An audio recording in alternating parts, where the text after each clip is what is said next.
राजनीतिक दल अपने टिकट वितरण में सभी जाति और बिरादरियों का संतुलन रखते ही हैं। टिकट जिन जिन का हक है उनको सबको टिकट मिलनी चाहिए।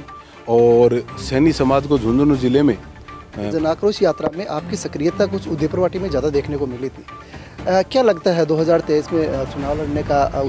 खेतरी विधानसभा है, वो गुजर बावले विधानसभा है, इसलिए ज़्यादातर वहाँ गुजर कैंडिडेट को चुनाव लड़ाया जाता रहा है।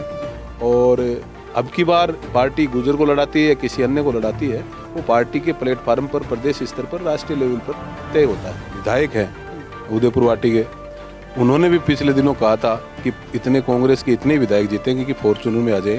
ये निश्चित रूप से वो बिल्कुल ठीक कर रहे हैं, क्योंकि तो देखिए राजनीति में जो आदमी काम करता है उसकी चुनाव की भी इच्छा रहती है, मेरी भी इच्छा है, इसके मैं कोई मना नहीं कर रहा।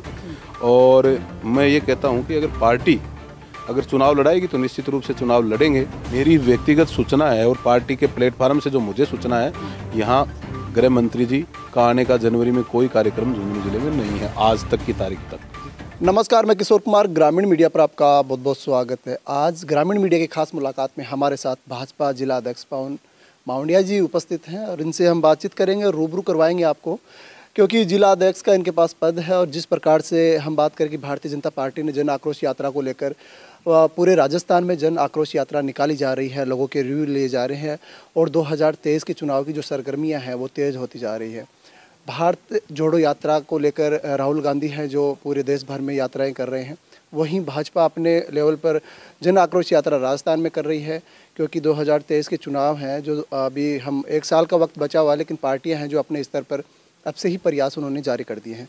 जिला अध्यक्ष जी हमारे साथ मौजूद हैं, बातचीत करने की कोशिश करेंगे झुंझुनू जिले के उन तमाम मुद्दों को लेकर। जिस प्रकार से हम बात करें कि किन को टिकट मिलेगी, किन को नहीं मिलेगी, वो तो एक आगे का एजेंडा है, लेकिन जिस प्रकार से जन आक्रोश यात्रा के तहत जनता के बीच गए हैं, कैसा आक्रोश रहा है, पूरी बातचीत करेंगे। वीडियो को आप अंत तक जरूर देखिएगा। सर, ग्रामीण मीडिया पर आपका बहुत बहुत स्वागत है। धन्यवाद। सर, जन आक्रोश यात्रा के तहत आप पूरे झुंझुनू जिले में घूमे हैं, कैसा जनता में आक्रोश है? देखिए, जो 4 साल का कांग्रेस का कुशासन रहा है और जिस प्रकार से विधानसभा चुनावों के दौरान 2018 में इन लोगों ने जनता के साथ झूठे वादे किए, उनको अपने जन घोषणा पत्र में भी रखा और उनके विपरीत इन्होंने पूरे 4 साल में काम किया है, चाहे किसान हो, चाहे युवा हो, चाहे महिला हो। और एक गुड गवर्नेंस देने की जो बात की थी, उनमें किसी भी स्थिति में ये सफल नहीं हुए। और पूरे राज्य के अंदर इन 4 सालों में आप सब जानते हो कि किस प्रकार से पूरे देश में महिला अपराधों के अंदर राज्य 1 नंबर पे आ गया। बाल अपराधों के अंदर हमारे अनुसूचित जाति जनजाति के जो भाई बहन हैं उनके ऊपर होने वाले अत्याचारों के ऊपर के मामले में जो हमारा राजस्थान है वो 1 नंबर पे आ गया। जो राजस्थान कभी मान और सम्मान के लिए जाना जाता था, वो राजस्थान, जो मीरा का राजस्थान, जो पन्ना का राजस्थान, जो गोरा का राजस्थान, जो हाड़ी रानी का राजस्थान, जिनके त्याग, तपस्या और बलिदान के कारण राजस्थान का जो नाम है देश और दुनिया में स्वर्णिम अक्षरों में जिन्होंने लिखवाया, उस नारी की सबसे ज़्यादा अगर बेइज्जती और उसका अपमान किसी ने किया तो इस राजस्थान के कांग्रेस सरकार ने करने का काम किया। और इसलिए और भी जो पूरा कामकाज है उसको लेकर जनता में भारी आक्रोश है। इन्होंने किसी भी प्रकार का किसी का भला करने का काम किया नहीं। किस तरह से पहली बार राजस्थान में शायद कोई भी इन 4 सालों में ऐसी प्रतियोगी परीक्षाएं नहीं हुई होंगी जिसमें कोई पेपर लीक नहीं हुआ हो। और बड़ी शर्म की बात है कि राज्य सरकार के मंत्री, राज्य सरकार का तत्कालीन जो शिक्षा मंत्री रहे गोविंद डोटासरा, वो पूरे रूप से उसमें लिप्त हैं। मैं कह सकता हूँ कि इस मामले की अगर सीबीआई जांच कराई जाए तो इनकी पूरी जो लिप्तता है पूरे इनके सरकार के लोगों की, वो सामने आ जाएगी। इसीलिए उस समय हमने मांग भी की थी बीजेपी के प्लेटफॉर्म से सीबीआई जांच की, लेकिन मुख्यमंत्री जी ने उस मामले को दबा दिया और उसको सीबीआई जांच के लिए उन्होंने अनुशंसा नहीं की। जी, आप जिला अध्यक्ष के पद के तौर पे पूरे झुंझुनू जिले में घूमे हैं सर, कैसा आक्रोश है जनता में? हम बात करें कि बदलाव आएगा इस बार 2023 में? देखिए, निश्चित रूप से मैं कह सकता हूँ जिस प्रकार से यहाँ के जो विधायक हैं उदयपुर वाटी के, उन्होंने भी पिछले दिनों कहा था कि इतने कांग्रेस के इतने विधायक जीतेंगे कि फॉर्चूनर में आ जाए।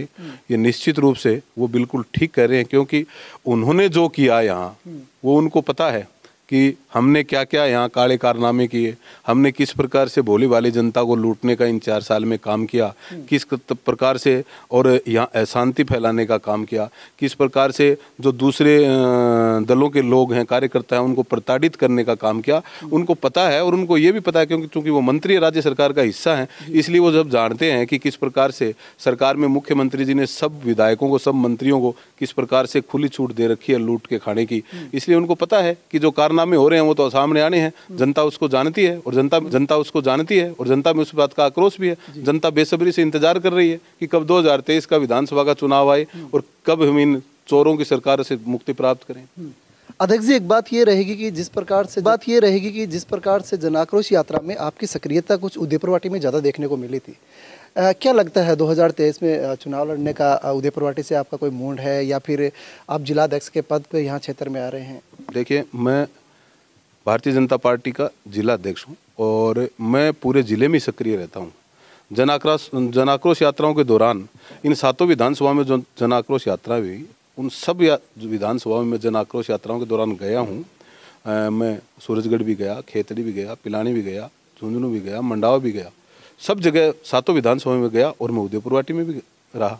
तो इसलिए कोई ये कहना कि कोई ज़्यादा सक्रियता यहाँ है, मैं तो पिछले 4 साल से, जब से जिला अध्यक्ष के नाते से मुझे जिम्मेदारी मिली है, तभी से पार्टी का काम कर रहा हूँ पूरे जिले भर में। रही बात विधानसभा चुनाव की, यहाँ से लड़ने की, देखिए राजनीति में जो आदमी काम करता है उसकी चुनाव की भी इच्छा रहती है, मेरी भी इच्छा है, इसके मैं कोई मना नहीं कर रहा।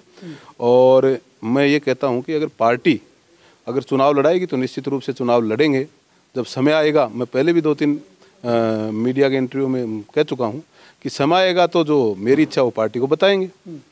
और पार्टी ने अगर कहा कि आपको चुनाव लड़ना तो चुनाव लड़ेंगे, पार्टी ने ये कहा कि संगठन में काम करना तो संगठन का काम करेंगे, जिसको पार्टी लड़ाएगी उसके साथ रहेंगे। अब हमारा तो कैंडिडेट तो फाइनल है, आप मानो हमारा कैंडिडेट 7 विधानसभा में फाइनल है। हमारा कैंडिडेट कमल का फूल है, कमल के फूल पर हम चुनाव लड़ने जा रहे हैं माननीय प्रधानमंत्री जी के नेतृत्व में।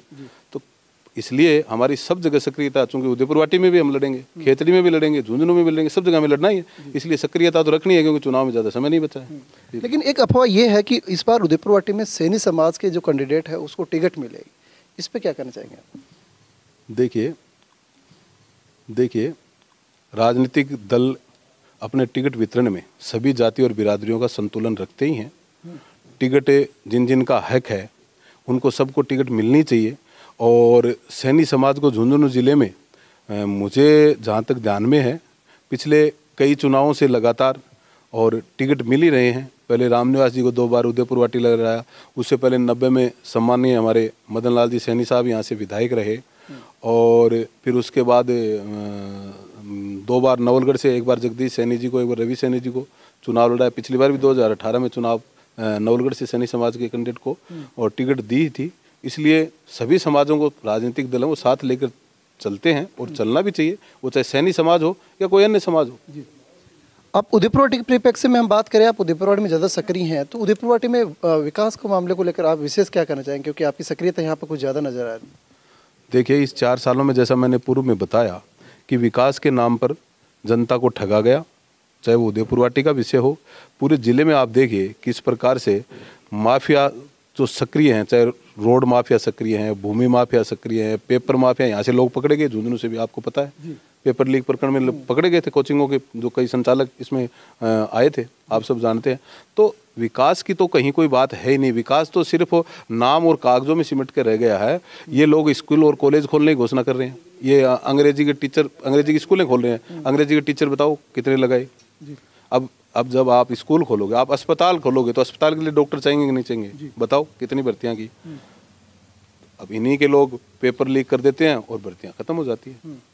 तो इनके डबल फायदा हो रहा है, एक तो सरकार को नौकरियां नहीं देनी पड़ रही, और दूसरा जो इसमें विषय है वो कि ये लिप्त हैं, उसमें अब मोटी कमाई कर रहे हैं। और मैं कह रहा हूं कि जब राजस्थान में भारतीय जनता पार्टी की सरकार बनेगी 2023 में, तो निश्चित रूप से ये पेपर लीक प्रकरण में तो इसमें तो इनका पूरा मंत्रिमंडल लगभग शामिल है। ये निश्चित रूप से ये लोग, इनकी जांच भी भारतीय जनता पार्टी की सरकार में पार्टी कराएगी सर, और निश्चित रूप से लोग जेल में जाएंगे, मैं आपको कह सकता हूँ। खेतड़ी की हम बात करें तो खेतड़ी में कैसी स्थिति है? भाजपा की हम बात करें, आप जिला अध्यक्ष का आपके पास पद है।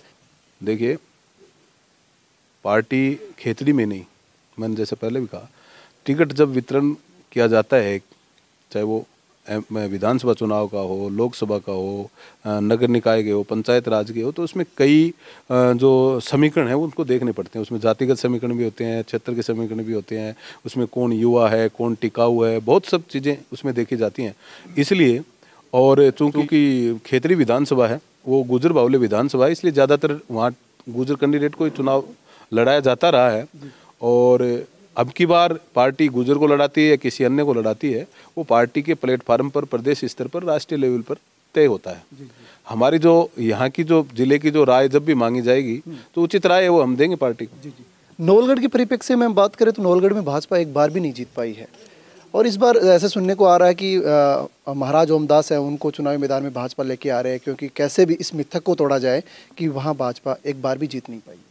देखिए, ये तो जन चर्चाएं हैं कि सांगलिया धुना के महाराज हैं वो चुनाव लड़ेंगे या कोई और चुनाव लड़ेगा। ये सब जो चीज़ें हैं ये सर्वे चल रहे हैं और 2-3 सर्वे चलेंगे चुनाव तक। सर्वे के आधार पर कार्यकर्ताओं की राय को देखते हुए पार्टी का जो प्रदेश नेतृत्व है और पार्टी का जो दिल्ली में पार्लियामेंट्री बोर्ड है वो सब लोग वो तय करेंगे। आज कोई ये कह दे कि यहाँ से ये चुनाव लड़ेगा ये व्यक्ति, ये बिल्कुल भी कहीं भी इस बात में सत्यता नहीं है। ये केवल और केवल झूठी अफवाहें हैं। किसी भी सीट पर आज की तारीख में कोई कैंडिडेट तय नहीं है। देश के गृह मंत्री 15 जनवरी को झुंझुनू जिले के उदयपुरवाटी तहसील में आने की बातें चल रही हैं, पंपलेट बांटे जा रहे हैं।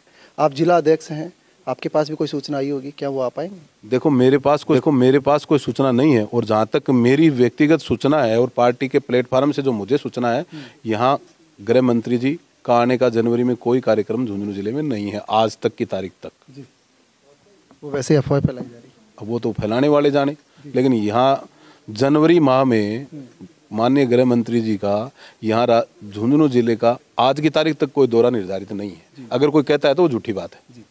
धन्यवाद सर। ये थे हमारे साथ भाजपा जिला अध्यक्ष पवन कुमार मावंडिया जी। जिस प्रकार से पूरे जिले की जो हम बात करें कि विधानसभा चुनाव को लेकर जो चर्चाएं थी, जो भाजपा इन्होंने जिस प्रकार से कांग्रेस सरकार पर आरोप लगाए हैं कि अगर भाजपा की सरकार आई है तो पूरा जो हम बात करें कि मंत्रिमंडल है उनके विरुद्ध भी बहुत बड़ी कार्रवाई होगी, और तमाम बातें थी जो हमने इनसे आपको रूबरू करवाने की कोशिश की। वीडियो के बारे में आपकी क्या राय है, कमेंट बॉक्स में लिखकर जरूर बताइएगा। जय हिंद, जय भारत।